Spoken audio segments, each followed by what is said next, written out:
Hello friends, SJ tasty ഫുഡിലേക്ക് ഏവർക്കും സ്വാഗതം.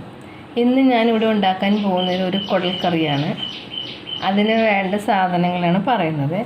1.5 kilo കുടൽ 4 പച്ചക്ക ഇട്ട് വേവിച്ച് വെച്ചിട്ടുണ്ട്. അതിന് സ്റ്റീം പോയിട്ടില്ല, ഞാൻ കാണിക്കാം അത്. പിന്നെ 1.5 മുറി തേങ്ങ, 4 സ്പൂണ് മുഴുവൻ മല്ലി, 2 സ്പൂൺ പെരുംജീരകം, ഒരു 4 സ്പൂണ് കുരുമുളക്, പട്ട, ഗ്രാമ്പൂ, ഏലക്ക എല്ലാം കൂടെ കുറേശ്ശെ. ഇത് പട്ട വീട്ടിലുണ്ടായതുകൊണ്ടാണ് ഇത്ര എടുത്തത്. നല്ല ടേസ്റ്റുള്ള പട്ടയാണ്. അല്ല, മേടിക്കണ പട്ടയാണെങ്കിൽ കുത്തലധികം ഉണ്ടാവും. അപ്പോൾ 2-3 കഷ്ണം എടുത്ത് വെച്ചാൽ മതി. ഇത് ഇവിടുത്തെ പട്ടയായതുകൊണ്ട് ഞാൻ ഇത്ര എടുത്തത്. ഒരു 5-6 വറ്റൽമുളക് എല്ലാം കൂടിയിട്ട് നമുക്ക് തേങ്ങ വറുത്തരയ്ക്കാം.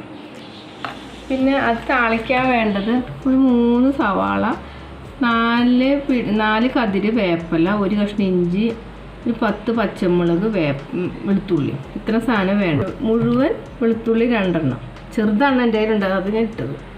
ഇനി നമുക്കിതെല്ലാം കൂടെ വറുത്തെടുക്കാം. കൈ എടുക്കാതെ വറുക്കണം. കൈ എടുത്ത് കഴിഞ്ഞാൽ കരിഞ്ഞു പോവും.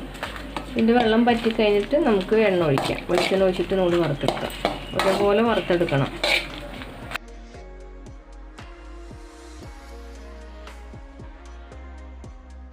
ഇതിവിടെ വറുത്ത് കഴിഞ്ഞ് നമുക്ക് അരച്ചെടുക്കാം.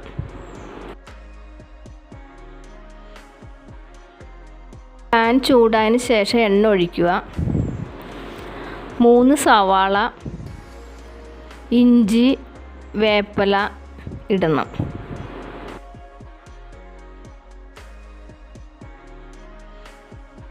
അത് വഴറ്റിയതിന് ശേഷമേ നമുക്ക് പച്ചമുളകും വെളുത്തുള്ളി ഇടണം.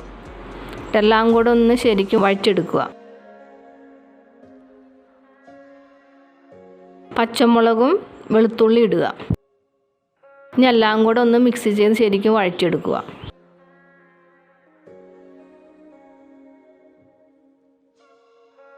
നമ്മുടെ സവാള ഇവിടെ വഴറ്റി വന്നിട്ടുണ്ട്. നമുക്ക് അതിലോട്ട് നമുക്ക് 1 സ്പൂണ് മഞ്ഞൾപ്പൊടി,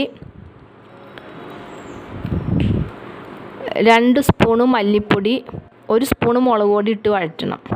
എണ്ണ കുറച്ച് ഒഴിച്ചാൽ മതി കേട്ടോ. കുടലിൽ ഏകദേശം ഇതുള്ളതാണ്, നെയ്യുള്ളതാണ്. ഞാൻ കുറച്ച് എണ്ണ ഒഴിച്ചിട്ടുള്ളൂ.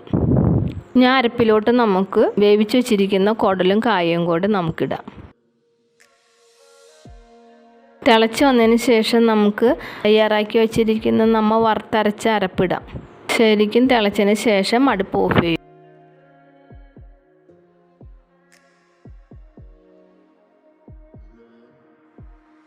ചൂടോടുകൂടി നമുക്ക് കഴിക്കാം.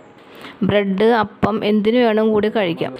എൻ്റെ ചാനൽ സബ്സ്ക്രൈബ് ചെയ്യാത്തവർ സബ്സ്ക്രൈബ് ചെയ്യുക, ബെല്ലൈക്കൻ നിൽക്കുക, ലൈക്ക് ചെയ്യുക, ഷെയർ ചെയ്യുക. എന്നാലല്ലേ നിങ്ങൾക്ക് ഇനി വീണ്ടും കാണാൻ പറ്റുകയുള്ളൂ.